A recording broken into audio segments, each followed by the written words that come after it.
Nous allons apprendre aujourd'hui à travailler avec des fichiers CSV. Alors nous allons voir que ces fichiers de type CSV sont des outils extrêmement importants pour le traitement des données en sciences ou dans sciences économiques, enfin dans plein de domaines.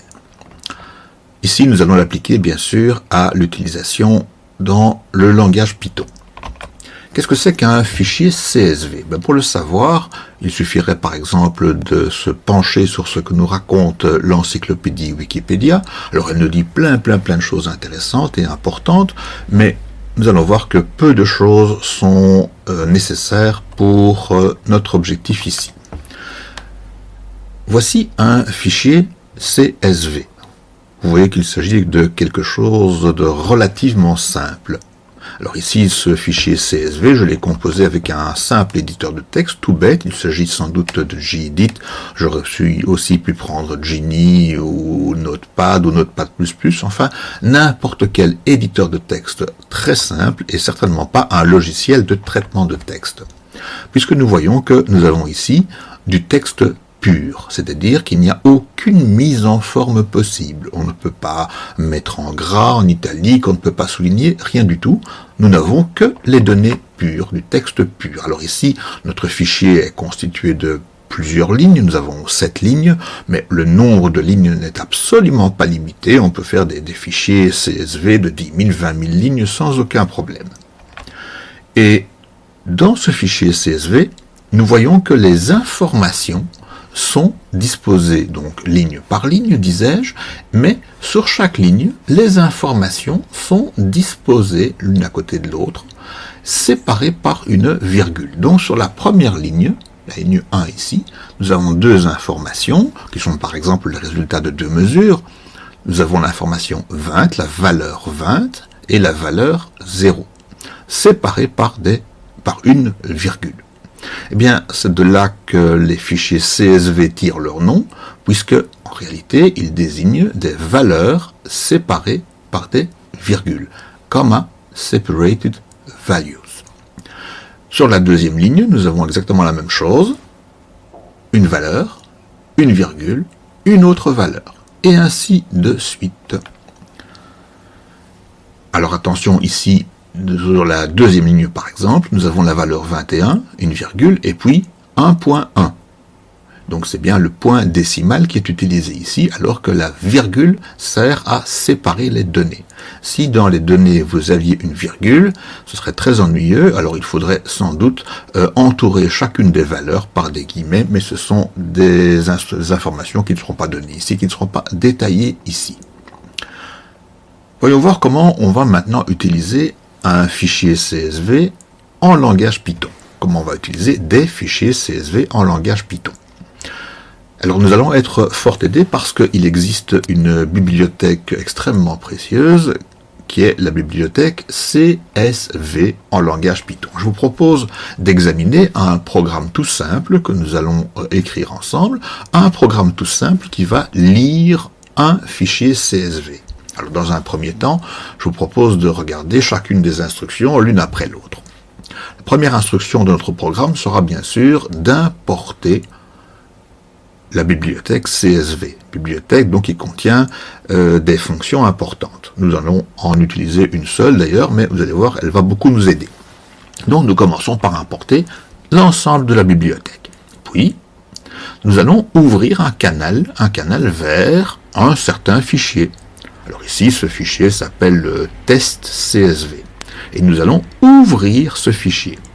Alors lorsque l'on ouvre un fichier en informatique, ça veut dire que l'on ouvre un canal privilégié vers ce fichier, cependant que tous les autres fichiers qui sont sur le support que nous lisons, un disque dur, une clé USB ou que sais-je, eh bien tous les autres fichiers sont inactifs. Celui-ci, le fichier test.csv ici dans l'exemple qui est donné, sera actif. Il y a un lien qui est établi vers ce fichier. Et ce lien va être envoyé dans une variable un peu particulière. Ici, je l'ai appelée f, on aurait pu l'appeler schtroumpf ou comme vous voulez.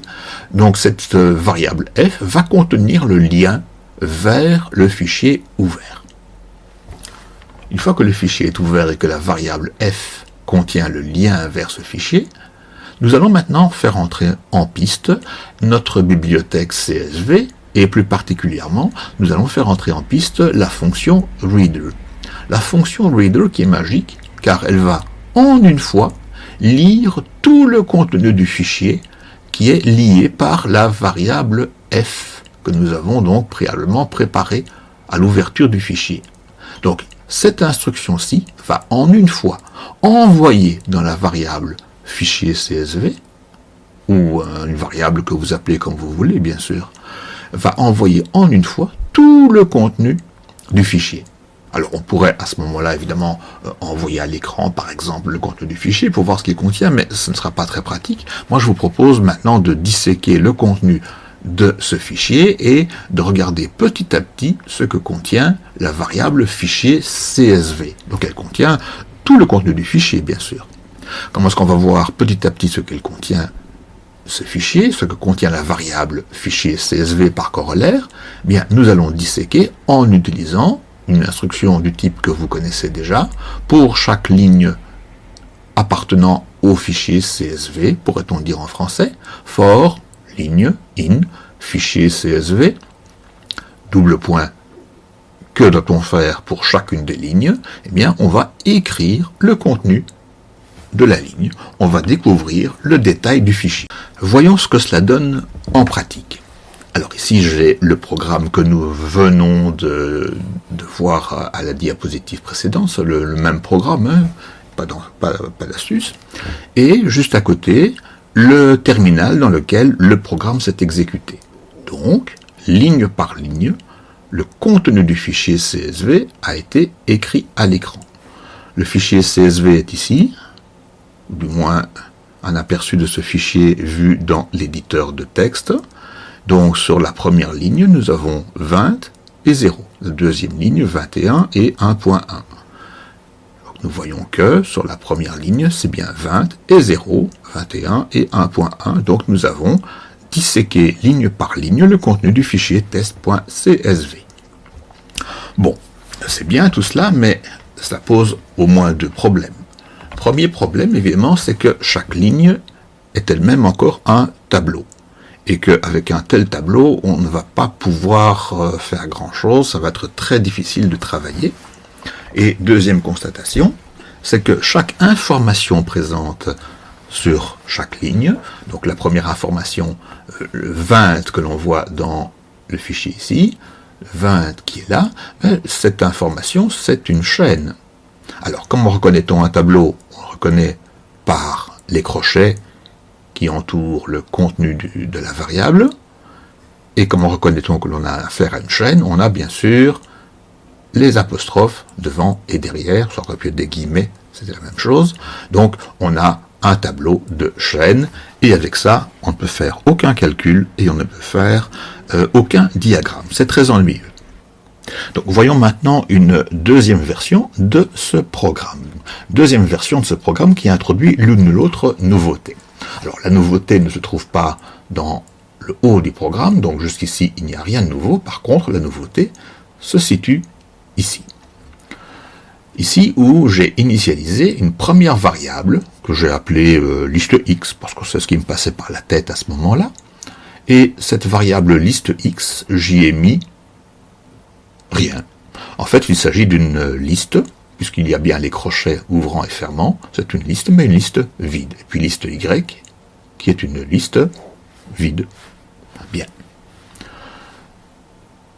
Ensuite, on commence à disséquer notre variable fichier CSV, la couper en lignes. Donc pour chaque ligne appartenant à fichier CSV, la variable fichier CSV, que fait-on? On va commencer par prendre ligne indice 0. Alors, ligne désigne quoi? Au premier tour de boucle, ligne désigne la ligne 1 du tableau, qui contient donc 20 et 0. L'élément 20 qui est le premier élément de cette ligne, et l'élément 0 qui est le deuxième élément de cette ligne. Alors, il se fait qu'en langage Python, le premier élément d'un ensemble, d'une liste, c'est l'élément, non pas 1, mais c'est l'élément 0. Et le deuxième élément, c'est l'élément 1. Et s'il y avait eu un troisième élément, un quatrième élément, chaque fois, le numéro de l'élément était son rang -1. Bien, donc l'élément 0 est celui-ci, l'élément 1 est celui-là. Ligne indice 0 est celui-là, c'est 20, et ligne indice 1, c'est 0. Revenons au programme. Dans x, dans la variable x, je mets ligne indice 0. Donc au premier tour de boucle, ce sera 20. Et puis je mets ligne indice 1, 0, mais dans y cette fois. Puis, j'en reviens à mes deux listes, liste x et liste y. Alors dans liste x, je vais ajouter, en anglais, append, ajouter x. Alors ça ne veut pas dire que j'additionne la valeur de x, ça veut dire que j'ajoute à la liste, comme à une liste de courses, j'ajoute une nouvelle valeur, un nouvel élément.